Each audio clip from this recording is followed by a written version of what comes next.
हाँ जी, अस्सलाम वालेकुम। वालेकुम सलाम। क्या हाल है आपका? मेरा ठीक है, आप सुनाओ।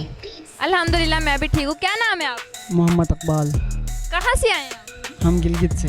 अच्छा, हमारा ये जो प्रोग्राम है इसका नाम है दिल की बातें। क्या आप आज अपने दिल की कोई बात हमें बताना चाहेंगे? अच्छा, वो दिल की बातें तो नहीं है। दिल में कोई बात होती है, कोई ख्वाहिश, कोई हसरत, कोई दुख, कोई सुख, कोई भी बात, कुछ भी आप बताना चाहेंगे?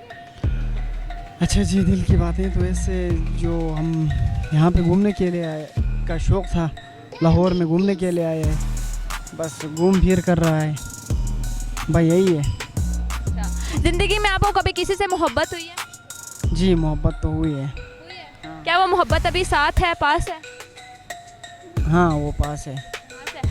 अगर आपकी मोहब्बत आपको, आप ये समझे कि आपकी मोहब्बत सामने खड़ी है, वो आपको देख रही है, कहीं ना कहीं आपको सुन रही है, आप उसके लिए कुछ कहना चाहेंगे? कोई शेर, कोई बात, कोई दिल की बात उसके लिए कुछ अच्छा? हाँ, दिल वो शेर सुनाना चाहते हैं। न दिल होता न दिल रोता, न दिल दिल से जुदा होता, न आप इतने हंसी होते, न दिल आप पे फिदा होते। Thank you so much, thank you so much.